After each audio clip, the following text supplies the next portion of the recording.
로마의 군사들에 의해서 예수님이 잡혀가게 되었고, 예수님이 그날 여러 곳에 끌려다니시면서 재판을 받았습니다. 그 중에 예수님이 재판을 받으셨던 장소 중 하나가 제사장의 뜰이었는데, 제사장의 뜰에서 예수님 재판 받으실 때 예수님의 제자 베드로가 그 마당에 같이 들어갔습니다. 그리고 예수님이 어떤 재판을 받으신지를 지켜보게 되었죠. 그리고 그곳에서 숯불 앞에 있던 베드로에게 사람들이 말합니다. 너도 저 예수와 한 패잖아. 너도 저 예수와 한 무리잖아 라고 말하게 되고, 그때 베드로가 나는 저 사람을 모른다 라고 3번이나 부인하게 됩니다.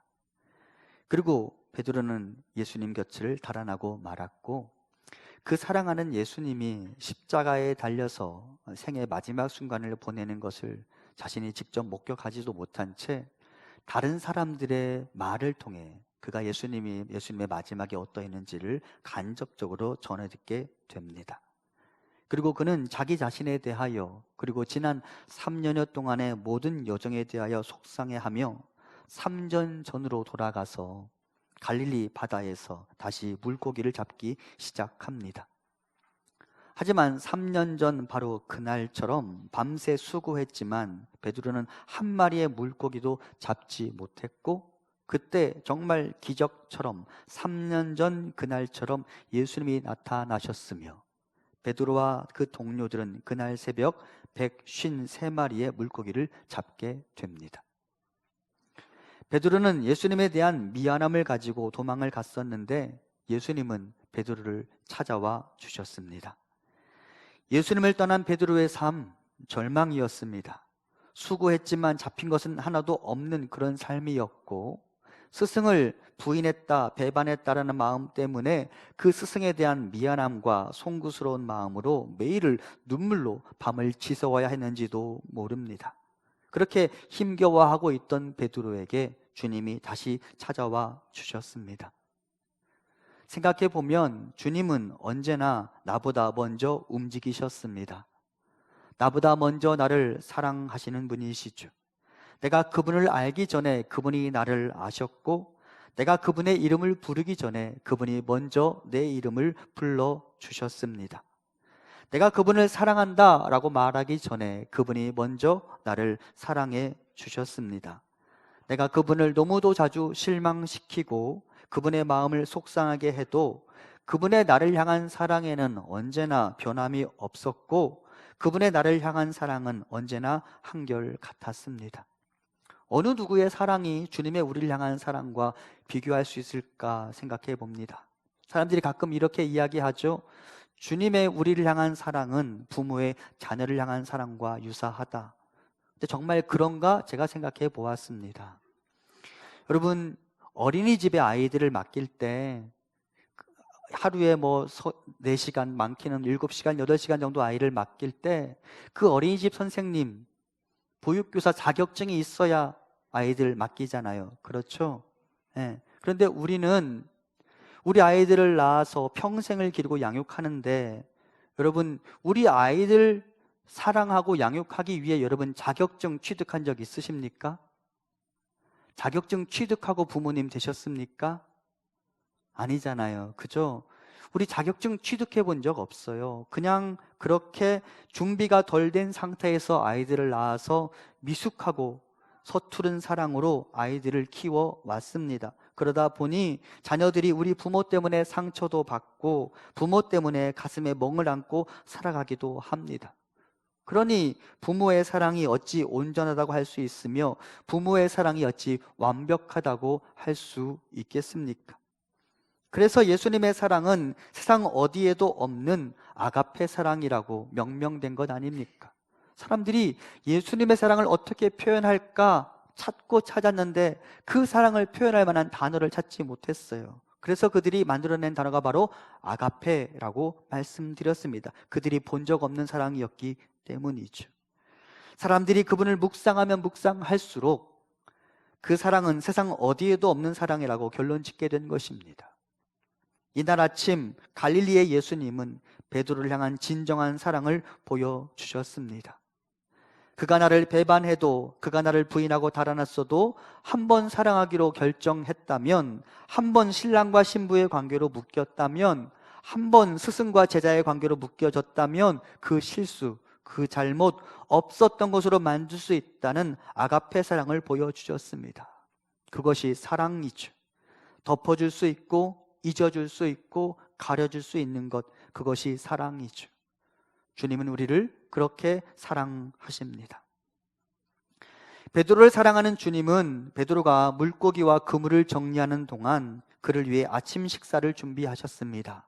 본문 9절 그리고 12절과 13절입니다. 육지에 올라보니 숯불이 있는데 그 위에 생선이 놓였고 떡도 있더라. 예수께서 이르시되 와서 조반을 먹으라 하시니 제자들이 주님이신 줄 아는 고로 당신이 누구냐 감히 묻는 자가 없더라. 예수께서 가셔서 떡을 가져다가 그들에게 주시고 생선도 그와 같이 하시니라. 주님이 베드로에게 찾아가셔서 베드로에게 식사 자리를 만들어 주셨습니다. 사람들의 삶에 식사 자리만큼 중요한 게 없는 것 같습니다. 어떤 식사 자리는 밥을 먹어도 일하는 것 같고 불편한 자리가 있는 반면, 어떤 사람과의 식사는 나를 너무 평안하게 하고 즐겁게 만들어주기도 합니다. 그래서 외롭고 힘들면 전화해서 나 밥 한 끼 사줘 라고 말하는 것이죠. 밥 먹으면서 서로 많은 말을 하지 않아도 서로를 위로하고 수고했다고 말하며 힘들었지? 괜찮아?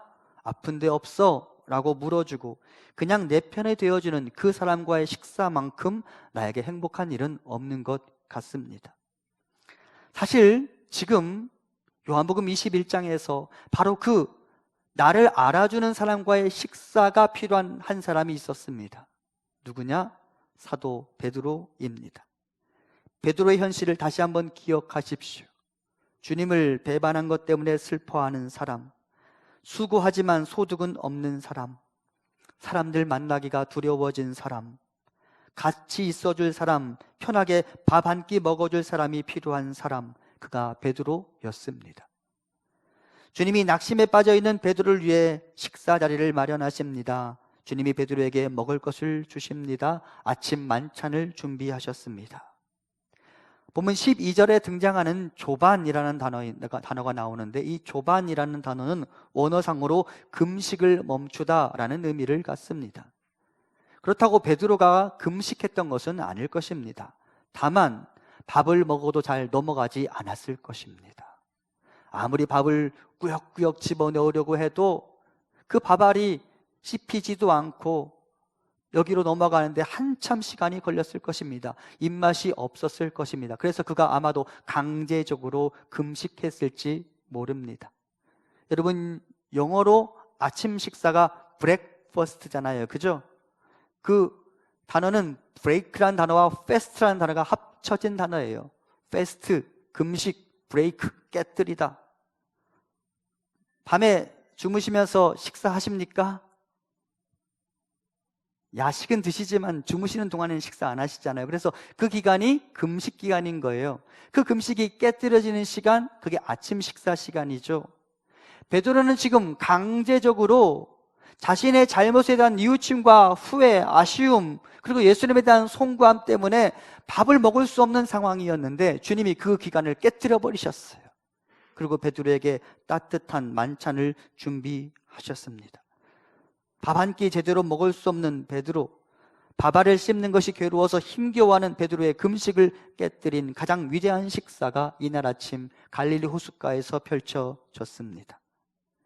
주님이 베드로에게 떡과 물고기를 건네주십니다. 두 사람의 손이 맞닿습니다. 그리고 온기가 전해졌습니다. 따뜻한 음식과 함께 베드로의 마음이 녹아내렸을 것입니다. 그리고 주님 베드로를 충분히 위로하셨겠죠. 여러분, 이것이 주님의 사랑 방식입니다. 주님은 식사하는 자리를 좋아하셨습니다. 사람들이 예수님에 대해서 비꼬면서 이렇게 말한 적이 있습니다. 먹기를 탐하고 포도주를 즐기는 사람이다. 긍정적인 말이에요? 부정적인 말이에요? 부정적인 말이에요. 그들의 머릿속에 있는 경건한 사람은 금식하는 사람이었는데 예수님은 금식하지 않으시고 사람들과 함께 식사하는 것을 좋아하셨습니다. 게다가 예수님 누구와 어울리셨느냐? 세리와 창녀들과 더불어 어울리셨습니다. 다른 사람들은 가까이 하지 않았거든요. 소위 경건하다고 하는 사람들은 그런 사람들과 같이 섞여서 식사하지 않았거든요. 예수님이 세리 마태를 부르셨죠. 그리고 나서 마태가 식사 자리를 마련합니다. 예수님이 그 식사 자리에 가 보았더니 사람들이 많이 있었는데 그 많은 무리 중에 누가 섞여 있었느냐? 다수의 세리들이 포함되어 있었습니다. 하지만 예수님은 그 자리를 마다하지 않으셨습니다. 그들과 함께 식사하면서 그들을 위로하셨고 그들을 격려하셨습니다. 예수님의 식사는 언제나 먹는 즐거움을 넘어서서 서로를 향한 위로와 격려 그리고 사랑이 가득했고 그 자리 가운데 평강이 가득했습니다. 예수님이 식사하셨던 장면을 곰곰이 생각해 보았는데 정말 어울리지 않는 사람들이 함께 있었더라고요. 예수님이 함께 식사하셨던 그 제자 그룹 중에는 여러분 친로마적 성향을 가지고 있는 사람으로 알려진 세리 마태가 있었습니다. 하지만 그 중에는 또한 친로마적 사람이라고 말하면 치를 떨고 무력으로 이스라엘의 독립운동을 외치던 사람 열심당원 시몬이 있었습니다. 평상시 같으면 두 사람이 함께 한 자리에서 식사할 수 있었을까요? 없었을까요? 그럴 일이 있을 수가 없어요. 마태가 피했을 거예요. 저 사람이 품에 칼을 품고 있다는 것을 안다면 어떻게 마태가 열심당원 시몬과 함께 식사를 할 수 있었겠어요. 하지만 주님은 그 두 사람을 갇힌 자리에 부르시고 함께 식사하게 하셨죠. 그리고 그 안에서 평강을 이루어 나가신 것이죠. 성경을 보면 사자와 어린 양이 함께 뒹구는 곳, 그것을 천국이라고 묘사하고 있는데 예수님의 식사 자리가 바로 그 천국의 모습을 가지고 있었습니다. 여러분, 돌아온 탕자가 아버지와 형과 화해하고 가족의 일원으로 복귀할 수 있었던 자리, 무슨 자리입니까? 식사 자리입니다. 예수님은 그 마음으로 베드로를 그분의 식사 자리에 초대하셨습니다. 하필 고기를 굽기 위해 뭐를 준비해 놓으신 자리였어요? 숯불을 준비해 놓은 자리였어요. 그 숯불 어디 나온 건지 아세요? 베드로가 예수님을 부인할 때 등장했던 것이 바로 숯불입니다. 그리고 베드로에게 내가 지금 나를 어색해하고 내가 나에 대해 미안한 마음을 가지고 있다는 것 다 안다. 하지만 나는 다 잊었어. 괜찮아.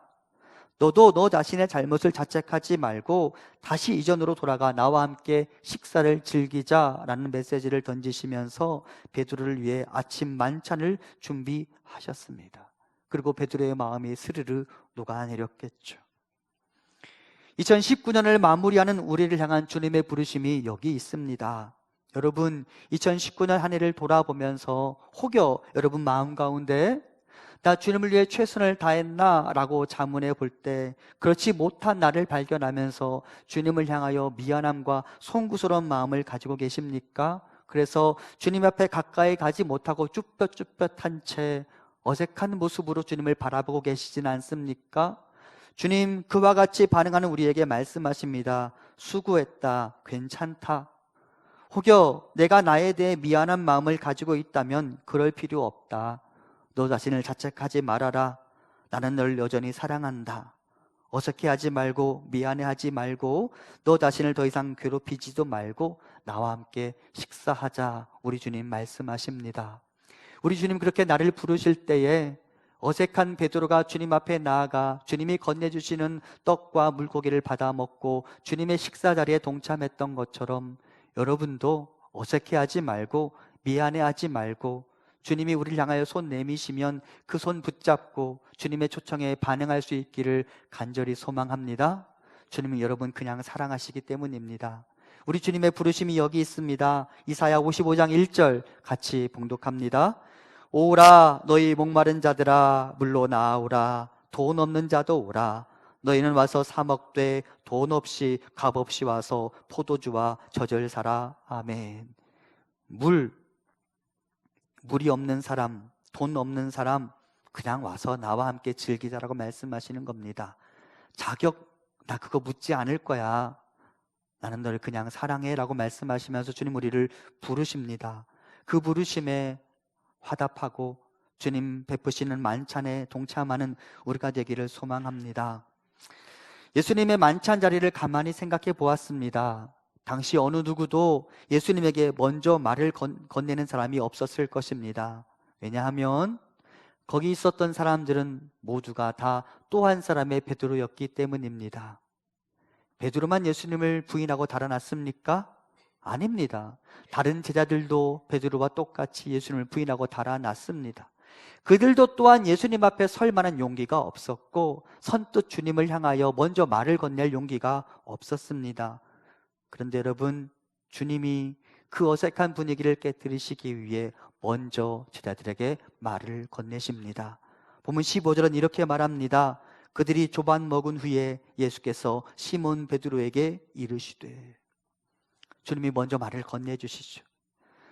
내가 소위 염치라는 게 있어서 주님 앞에 먼저 말을 건네지 못하고 있던 그때 주님이 나에게 와서 먼저 말을 건네십니다. 이름을 부르시면서.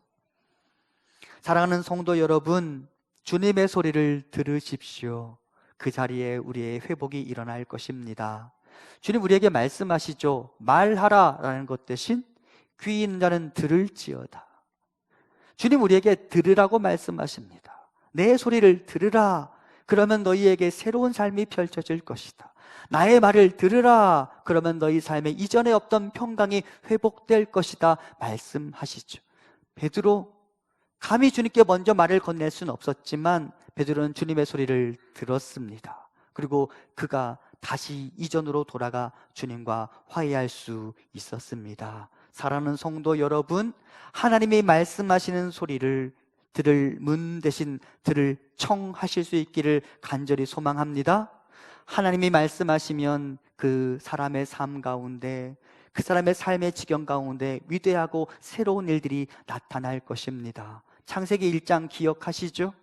온 땅이 흑암 중에 있을 때, 온 땅의 혼돈 가운데 있을 때에 하나님께서 그 어둡고 캄캄한 칠흑 같은 그 무질서의 땅을 향하여 하나님이 무엇을 하셨습니까?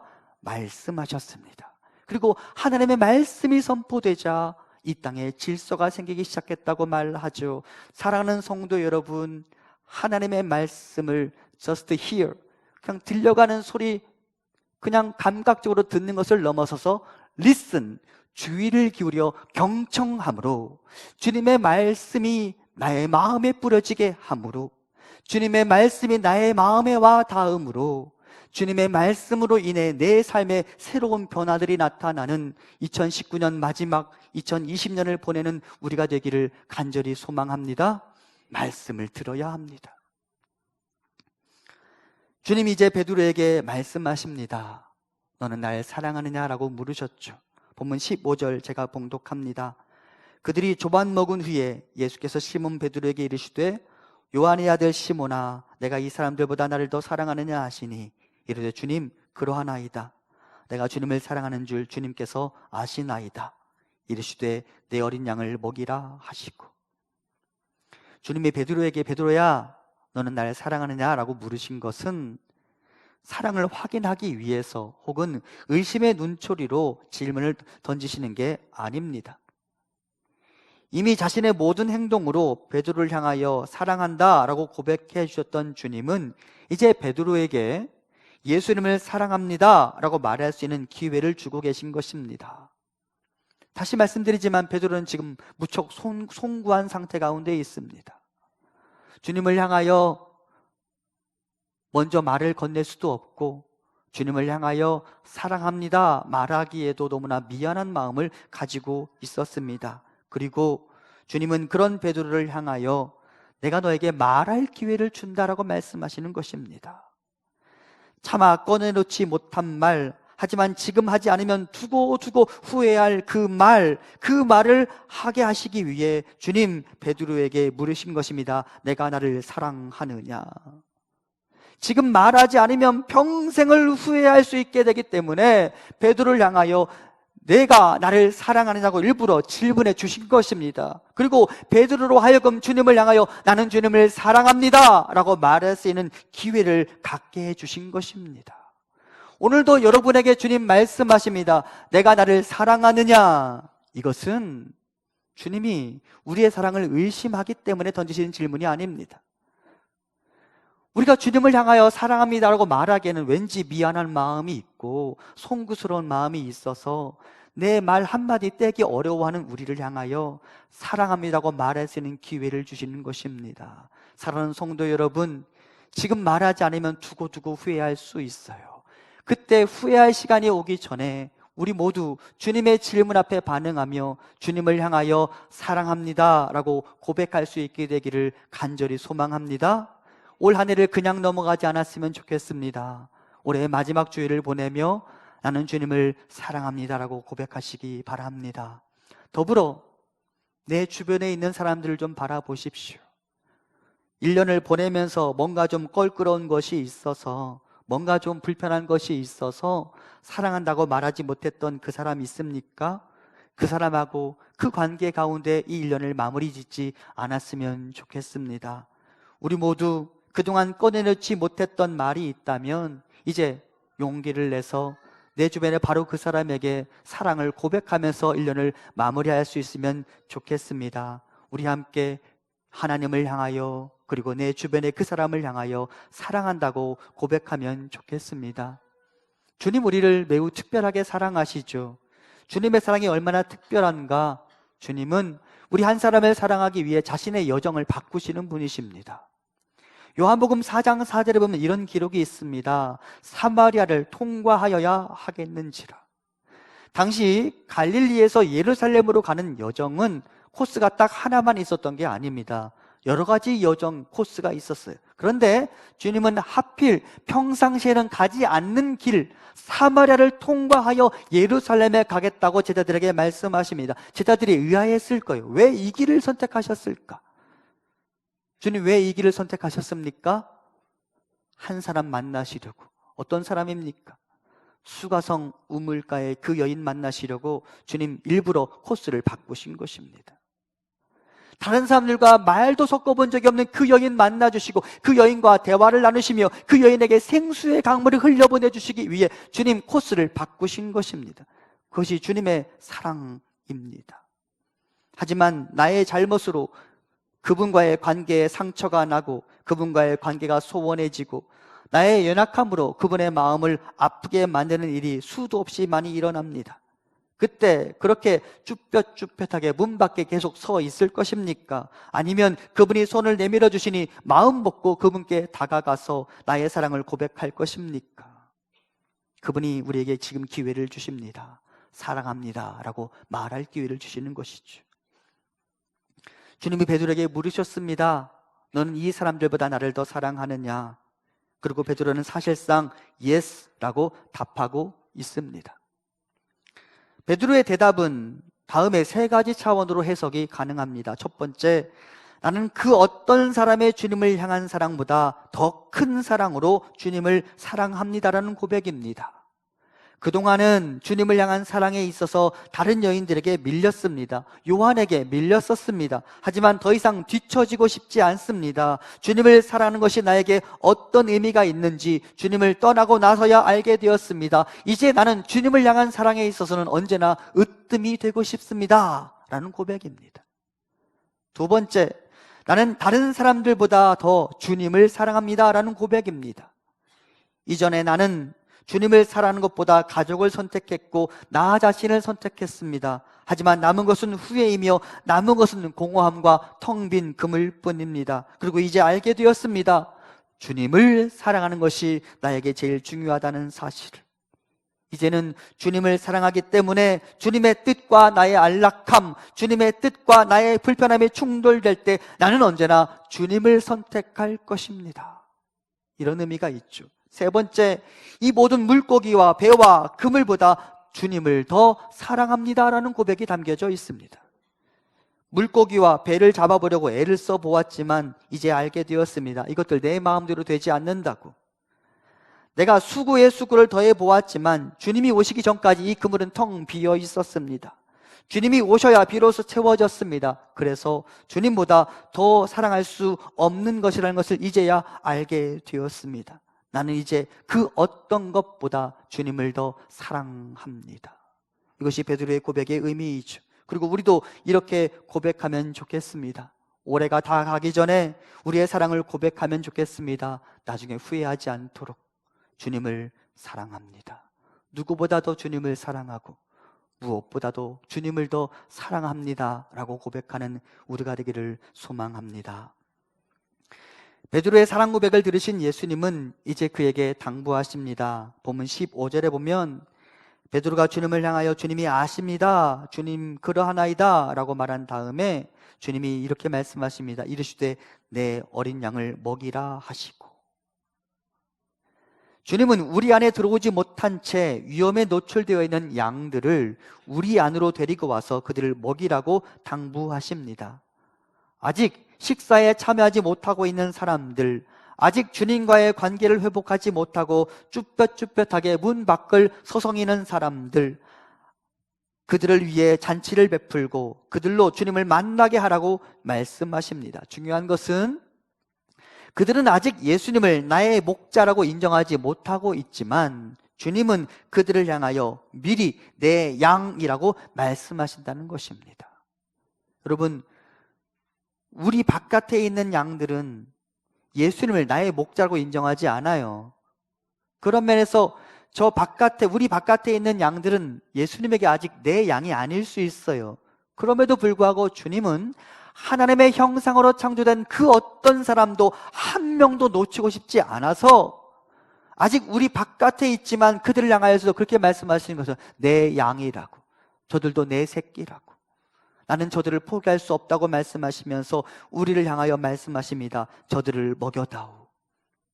내가 나를 사랑한다면 저들을 먹일 수 있어야 한다고, 저들을 나에게로 데려와야 한다고, 저들로 나의 식사 자리에 동참할 수 있도록 도와야 하지 않겠느냐고 주님 우리에게 말씀하십니다. 주님을 정말로 사랑하십니까?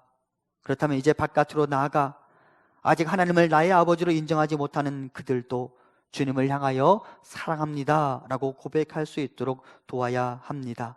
그것이 우리가 주님을 사랑한다는 증거가 될 것입니다. 여러분, 사랑은 말로 그치는 게 아닙니다. 사랑에는 반드시 뭐가 뒤따르느냐? 수고가 뒤따르게 되어 있습니다. 예수님 베드로를 사랑하셔서 이날 아침 일찍 베드로를 찾아가셨고, 베드로를 사랑하셔서 베드로를 위해 아침 만찬을 준비하셨던 것처럼 정말 사랑한다면 수고하게 되어 있습니다. 바울이 데살로니가 교인들을 칭찬했던 구절이 성경에 있는데 거기에 보면 이런 기록이 나와 있습니다. 데살로니가 전서 1장 1절부터 3절입니다. 바울과 실루아노와 디모데는 하나님 아버지와 주 예수 그리스도 안에 있는 데살로니가인의 교회에 편지하노니 은혜와 평강이 너희에게 있을지어다. 우리가 너희 모두로 말미암아 항상 하나님께 감사하며 기도할 때에 너희를 기억함은, 그 다음 너희의 믿음의 역사와 사랑의 수고와 우리 주 예수 그리스도에 대한 소망의 인내를 우리 하나님 아버지 앞에서 끊임없이 기억함이니. 사랑의 뭐를 기억한다고요? 사랑의 수고를 기억한다고 말하죠. 사랑한다면 수고하게 되어 있습니다. 주님을 사랑하십니까? 그렇다면 사랑의 수고를 보여드려야 합니다. 사도 요한은 자신의 공동체 성도들에게 이렇게 설교했습니다.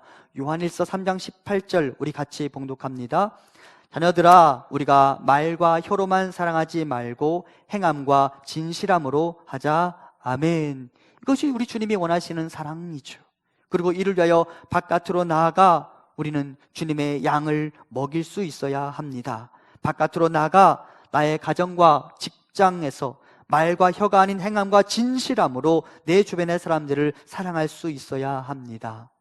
이제 2019년을 마무리하게 됩니다. 올 한 해 나는 주님을 위해 최선을 다했는가? 라고 스스로에게 질문을 던진다면 나도 베드로와 같이 네 라고 답하기 어려울지도 모르겠습니다. 하지만 주님은 그렇게 어색해하고 미안해하는 우리를 그분의 잔치에 초대하시면서 말씀하십니다. 괜찮다. 스스로 자책하지 말아다오. 대신 나와 함께 밥 한 끼 먹자. 나의 초대에 응답해다오. 그리고 주님은 우리에게 이렇게 말할 기회를 주십니다. 주님 사랑합니다. 2019년의 마지막 주일을 보내면서 우리 한번 속 시원하게 이렇게 고백하고 1년을 마무리하면 좋겠습니다. 주님 사랑합니다. 그리고 주님 사랑하는 마음으로 행함과 진실함으로 수고함으로 주님을 향한 사랑을 증명해 보이겠습니다. 이것이 우리의 고백이 되었으면 좋겠습니다. 주님의 말씀 기억하며 주님을 향한 사랑을 고백하며 말씀을 마무리하도록 하겠습니다. 함께 고백하시죠. 사랑합니다. 나의 예수님.